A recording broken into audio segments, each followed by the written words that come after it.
All right. Great. I'm glad we're able to pick it back up. Just as I was saying, I wasn't into politics until here recently, and we see a little bit more of that censorship coming on.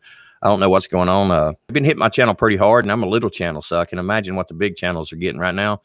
I know, like my friend New York Prepper was telling me he got hit on something from the coronavirus. Speaking of the coronavirus, a little bit of information. I'm not going to go too deep into it today, but a little bit of information about the coronavirus is obviously I'm a lot better. But I'm going to put two websites up here. And the reason I'm going to put them up here, I'm going to put one up and then I'm going to talk a little bit about the other one and put it up too. The first website I think everybody might find helpful as soon as I can find it here. All right, here we go. And what this website is this lists every state in the United States here. And if you click on the state, it's got different color codes. So it shows which state is giving or increasing their coronavirus lockdowns and which is decreasing or staying the same. And you can click on the state and it will also, tell you the exact regulations for that particular state. So this may be helpful for those, who want to know this information. But I'm just going to throw out an interesting tidbit of fact right here. For those, for everybody out there, we all know how influenza or the flu, how that has pretty much dominated the winter months of every year up until now.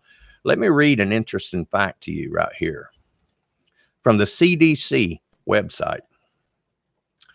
From the CDC website, as soon as I get to the right chart, and I'm going to post this page too. All right. Since September 7th, or since September 27th of 2020, there have been 234,610 influenza tests given to people. Do you know how many of those influenza tests come back positive in the entire United States between September 27th and December 31st? 171. 171, folks. And here's the link for that.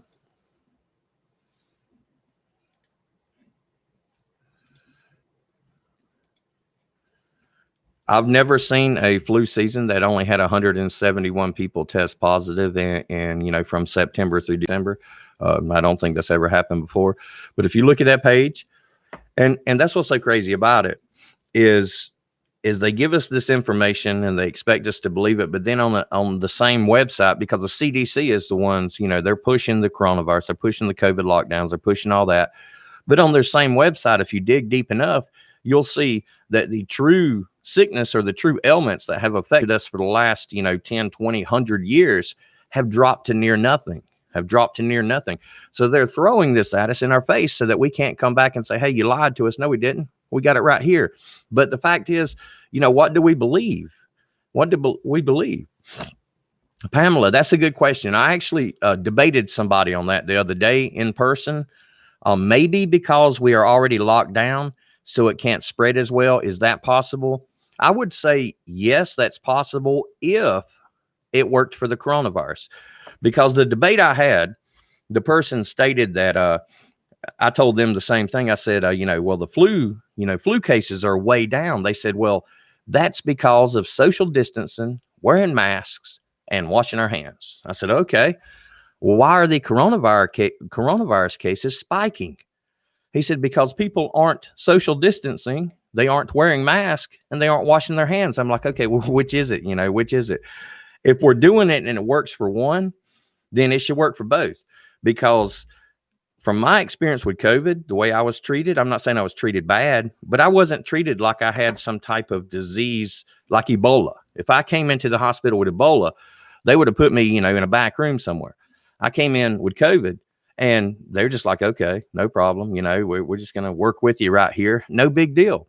So this is no more infectious than anything else. And, they basically have told us that too. So if the lockdowns truly did suppress the flu, then they should have suppressed COVID too. So there's just such a big mismatch in these numbers. And I really don't want to get into COVID, so deep in this video right here. I had some other things I want to talk about.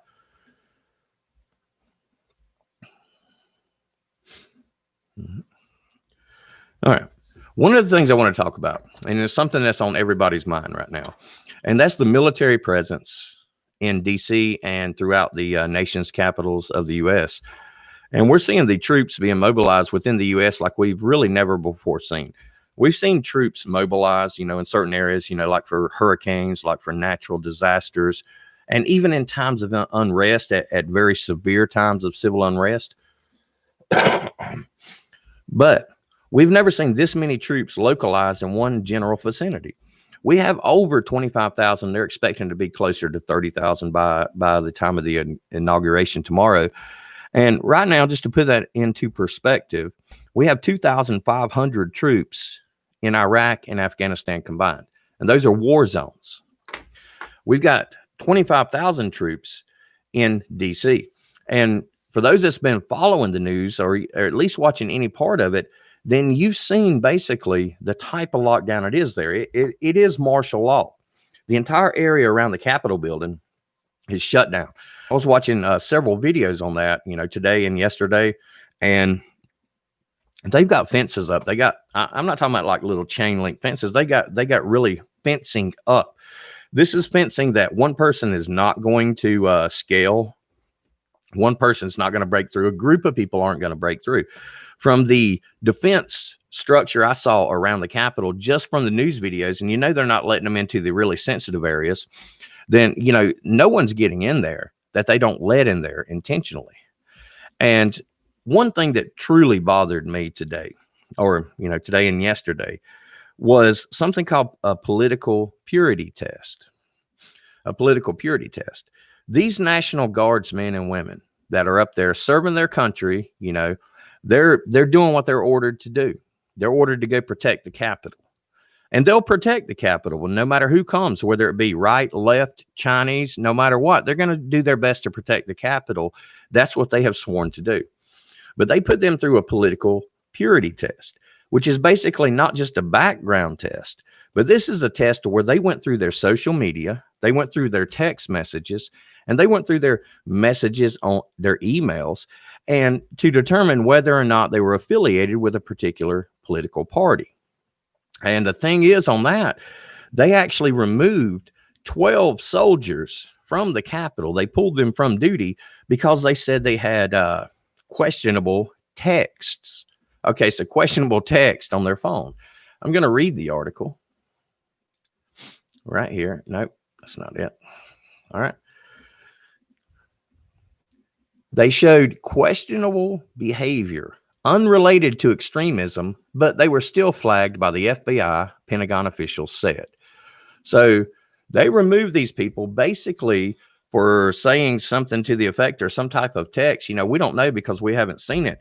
But if they weren't truly, related to extremism of any type, then it obviously wasn't anything threatening. It was more something that aligned them to a certain political party.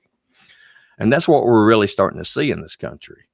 We're really starting to see some, this is getting bad. These troops are going to be in place not through the inauguration tomorrow, but at least until the 23rd of January. So they're not going anywhere until the 23rd. I don't expect them to go anywhere after that. I expect about half of them to probably go home. The other half will remain in place. The National Guard, they can keep in place for up to 12 months. Now, what this is doing is this is their stand, the left, the blues stand, to show us that they have military power. This is a statement. It's more of a statement because nothing's going to happen. There's no Republican in their right mind. There's nobody in their right mind that's going to try to step up in Washington, D.C. tomorrow and perform any type of attack. I mean, that would be a suicide mission. You would be killed long before you ever got past the gate. So I really don't see anything like that happening. I don't even see anybody planning anything like that. Maybe, there are reports that they say they had credible evidence that there were plans, but as people, we never see this evidence. All we hear are terms like credible evidence, or we have, evidence. Where is it? What is it? Because all the people I know are not planning on doing anything. We're not planning on going to the Capitol and start shooting things up. What good does that do? It does no good whatsoever, except get yourself killed, basically. That's all it's going to do is get yourself killed. And the people that happen to be standing beside you.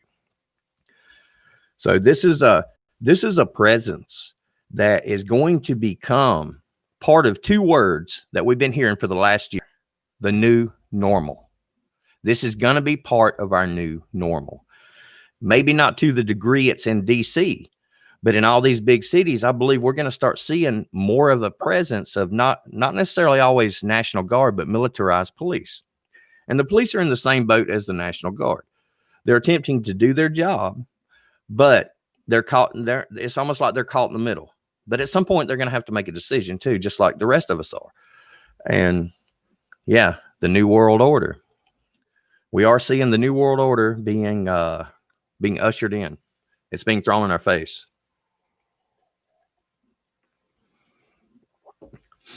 I agree, Prepper Trucker. I hope that our military, I hope that our National Guard there does not have to fight tomorrow. I hope they don't have to fight anybody tomorrow. But think about this. All right. Think about this. And last night in New York City, there were protests, and some of the protests turned violent. I haven't seen the entire details on that, so I'm not going to sit here and call it a riot or anything like that, because I don't believe it was. I believe it just happened to turn violent in some areas. But the thing is, the mayor of New York came back and said, well, we're going to investigate this even further. They already arrested like 29 people. It was a Martin Luther King protest for Martin Luther King. And they already arrested 29 people. They said 11 officers had been injured or something to that effect. Don't quote me on that number. But the mayor of New York come out and said, well, what we're going to see is, or what I'm going to do is we're going to investigate this further and see how close they were to state and federal buildings. All right. So what this tells us is, no matter what happens in the streets, because, they're showing us this right now. No matter what happens, they're going to start equating this to what happened in DC. And they're going to start saying, well, this was within a certain distance of this state or federal building, so now this is considered an act of terrorism.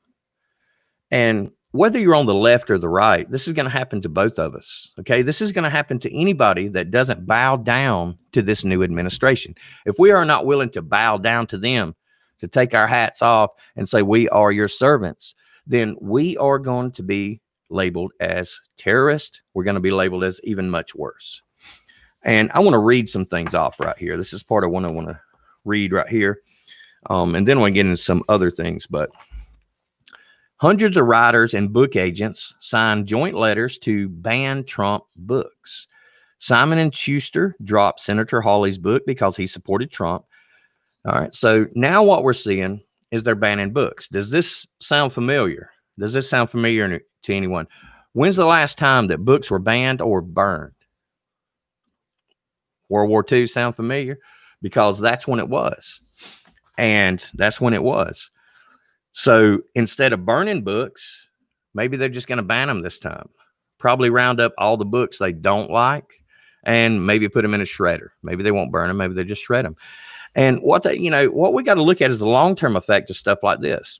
If they stop people from publishing books just simply because they don't like the idea of that book, then 10 years from now, should this society exist 10 years from now, our children or our grandchildren are going to be reading books written only by the people who are in control right now. They're going to learn everything they learn from the people who are in control right now. And that's going to be telling them just how bad we are with some of the comments I'm fixing to read right here. And if you think it's bad enough, that they're banning books written by Trump, or they're banning books written by, Senator Hawley, what book do you think they're going to come for next? When Biden was in office, when he was vice president, what made me get into politics was the attack on Christianity that I saw at that point in time. That's what made me get into politics, was the attack on Christianity. Knowing that, what book do you think they're coming for next? The only book that really matters, and that's the Bible. And it's only a matter of time, folks, and they're going to come for it. They're going to come for it. Now, Senator Manchin wants to remove Hawley and Cruz with the 14th Amendment. He wants to remove them for supporting objection of the certification of the Electoral College. And that's sort of funny. It shows you how hypocritical that this party, and I really hate to say Democrat, because a lot of people in the U.S., identify as Democrats, I guess you would say, but they're not as extreme as the people that we see in the government, in the Senate, in the House. They're not that extreme. So the Democrats did the same exact thing in 2000, 2004, and 2016. They objected to the certification of the Electoral College. It's okay for them to do it then, but it's not okay for a couple of senators to do it now. And they're trying to not just shut these senators down, cancel their social media and stuff like that. They're trying to have them removed from Congress, take away their way of life, basically. And I want to show you how extreme some of these Democrats are talking about us right now. This is Senator Mo Davis. I'm not going to read all this because it's a little bit lengthy, but I'm going to read one quote of his, and I'm going to put this link up so y'all can check it out and check it out later, because this guy, it's a shame to say he ever served in our military speaking like this. He's a retired military colonel, but he lost any respect that I might have given him. Here's a statement, and I quote, "Screw they go low, we go high, bullshit. When NCGOP extremists go low, we stomp their scrawny, pasty necks with our heels, and once you hear the sound of a crisp snap, you grind your heel hard and twist it slowly side to side for good measure. He needs to know who whooped his ass." Okay. I'm going to put that tweet up. Y'all need to give this, we need to let this guy know how we think about this and how we feel about this. That tweet is still up. Way to go, Twitter, right? No